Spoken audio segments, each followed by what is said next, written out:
जय हिंद, वंदे मातरम, भारत माता की जय।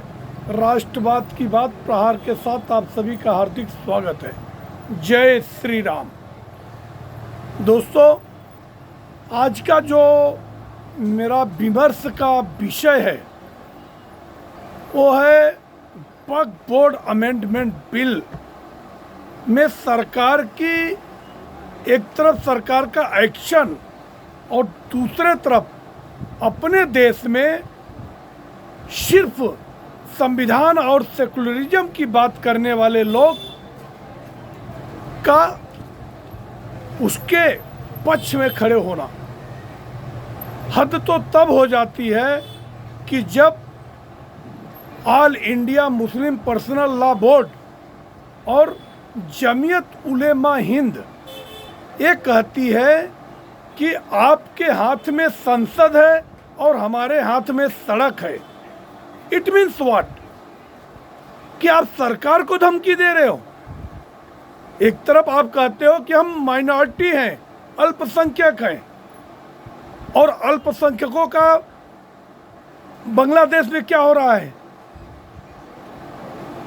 हमारे देश के जितने गद्दार नेता हैं सबके मुंह में पट्टी बन जाती है। कब तक हिंदू सही सुर बना बैठा रहेगा? शर्म आनी चाहिए। और ये एक तरफ जहां महाकुंभ चल रहा है, 50 करोड़ से अधिक लोग अभी तक कुंभ में डुबकी लगा चुके हैं।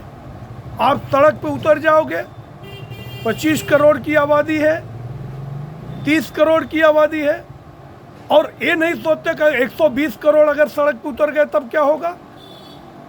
That is not solution for country. आपको एक तरफ कहते हो कि मैं संविधान में विश्वास करता हूं, और जो लोकसभा चुनाव के टाइम पे अपने देश में गद्दार संविधान की बात कर रहे थे, लेके संविधान की प्रति घूम रहे थे, आज उनके मुंह में क्या है? दही जम गई है। एक शब्द नहीं बोल रहे जो इनके साथ खड़े होते हैं। कि सड़क पे आने का मतलब क्या है? कि आपको संविधान बनाया हुआ कानून नहीं एक्सेप्ट करना है। ये कोई मोदी सरकार, मोदी अपना कानून नहीं थोप रहा है। एक तरफ तो कहते हैं आरएसएस का कानून, ये तो 150 करोड़ लोगों का कानून है। अगर अमेंडमेंट, जो वक्फ बोर्ड अमेंडमेंट क्या कहता है कि अगर किसी की प्रॉपर्टी पे आप कब्जा करते हो तो उनको अभी ऑप्शन होगा कि वो high court, lower court, session court या सुप्रीम कोर्ट जाने का उनके पास एक राइट होगा। मतलब आपकी इतनी दादागिरी होगी कि आप किसी का कत्ल कर दो, उसको कोर्ट में भी जाने का मौका नहीं। ये तुष्टीकरण वाला टाइम चला गया है। Now time is going for satisfaction. और ये मोदी सरकार तुम्हारे बिल्ली एक गिदड़ भमकी से डरने वाली नहीं है। तुम तो पिछली बार भी कहे थे कि अगर कश्मीर में धारा 370 हटा तो खून की नदियां बह जाएगी। एक चींटी नहीं मरी, और वहाँ पे अभी चुनाव भी हुआ, और आज वहाँ पे सरकार भी बढ़िया चल रही है। संविधान का कानून है। करोड़ों लोग लाल चौक पे जा रहे तिरंगा फहराने, वहाँ पे तिरंगा किसी को हिम्मत नहीं थी हाथ में ले लेता। ऐसा देश में बना के रखा था राहुल गांधी की दादी और उनके नाना ने। और वही राहुल गांधी पूरे देश में संविधान की प्रति लेके घूम रहा था, और उसके टूल किट गैंग। दूसरी बात कि अगर महिलाओं को, उसमें 2 महिलाओं की एंट्री होती है तो क्या मुस्लिम समाज महिलाओं को वंचित करेगा? 2 मुस्लिम महिलाएं आएगी, अन्य जाति की नहीं आएंगी। तो आप महिलाओं को क्या समझते हो?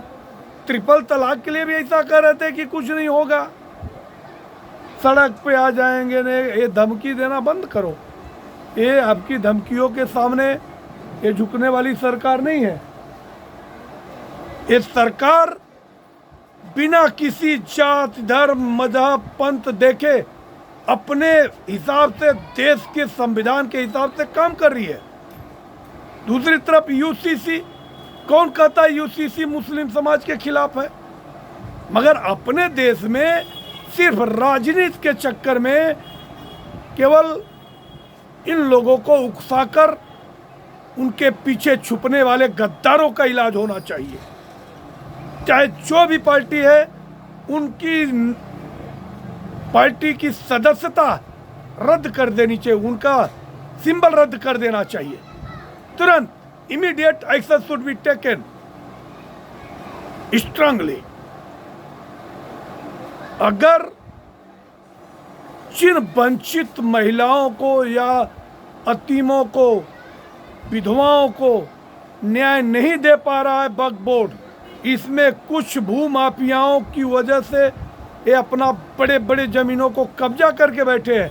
अगर उनको न्याय दिलाने का काम अगर ये मोदी सरकार कर रही है तो उकसाने के लिए देश में 36 पार्टियां हैं। क्यों? इनकी राजनीतिक रसूख जो थी वो सिर्फ तुष्टीकरण पे टिकी थी कि हिंदुओं को जातियों में बांटो और मुसलमानों का एक मुश्त वोट ले लो और अपना ऐश करो। मगर अब ऐसा नहीं होगा। केजरीवाल जिस तबलीगी जमात के खिलाफ इतने प्रोपोगंडा फैलाया और जब शाहीन बाग में उनके साथ ट्रीटमेंट हुआ, उनके साथ खड़ा नहीं हुआ, फिर भी ये बंधुआ मजदूर अपने आप को बनते हैं कि 75% मुसलमान दिल्ली में आम आदमी पार्टी को दिए। तुम्हारा तो वोट कहाँ गया? भले कचरे में चले जाए, मगर मोदी विरोध में देना है। अरे जो सरकार 12 साल से तुमको सारी फैसिलिटी हिंदुओं के बराबर दे रही है, कहीं भी कम नहीं आंक रही है, जो भी देश में कानून, जो भी चीज़ें लागू हो रही, सबके लिए समान लागू हो रही है, वो बड़े बड़े मंचों से सबका साथ, सबका विकास, सबका विश्वास, सबका प्रयास, ऐसा ढिढोरा पीट रहे, तुमको नहीं समझ में आ रहा? ये बुजदिलों का देश अब नहीं है। और इंदिरा गांधी और नेहरू और राजीव गांधी का तुष्टीकरण वाला टाइम चला गया। अब नहीं होगा तुष्टीकरण। अब देश के लोग जागरूक हो गए। 100 करोड़ सनातनी जाग चुके हैं। अगर तुम रास्ते पे उतरोगे, अगर वो 100 करोड़ उतर गए तब क्या होगा? आप देश में क्या चाहते हो? गृह युद्ध चाहते हो? जितना देश उनका है उतना तुम्हारा है। तुम्हारा कैसे बराबर है? उनको तो नहीं 135 करोड़ 135 लाख एकड़ जमीन मिल गई है वक्फ बोर्ड के नाम पे। और अगर तुम्हारा वक्फ बोर्ड, तुम्हारे बाप दादाओं ने तुमको वक्फ किया है तो उसका तुमको डॉक्यूमेंट दिखाना पड़ेगा। कह देने से नहीं होगा। वो अंधेरे में जो बात होती थी वो कि अगर सुप्रीम कोर्ट ने कहा कि उनको मुआवजा मिल जाए, तो आपने तो उस समय क्या किया?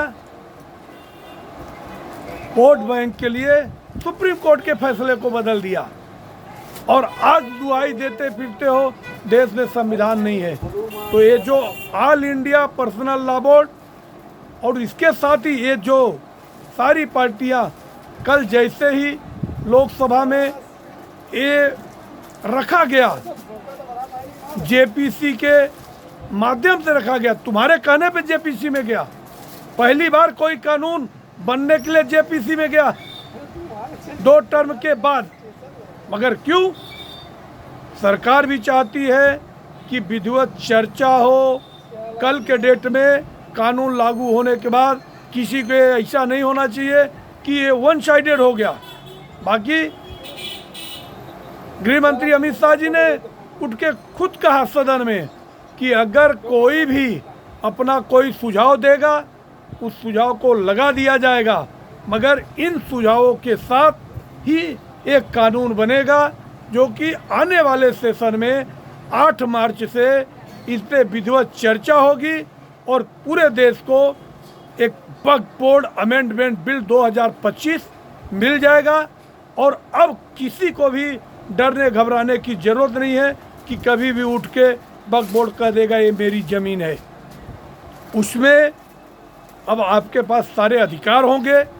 आप 30 दिन में 90 दिन तक आप जाकर अपील कर सकते हो, सेशन कोर्ट से, लोअर कोर्ट से, हाई कोर्ट से। और उसमें जो भी है सारे प्रोविज़न इसके पहले वाले वीडियो में मैं बनाया हूँ, आप जाके 1 तारीख वाले वीडियो में देख सकते हैं। आप लोगों को अगर हमारे कंटेंट पसंद आ रहे हैं, आप हमारे चैनल को सब्सक्राइब करें, अपने दोस्तों तक शेयर करें। जय हिंद, वंदे मातरम, भारत माता की जय। धन्यवाद। जय श्री राम।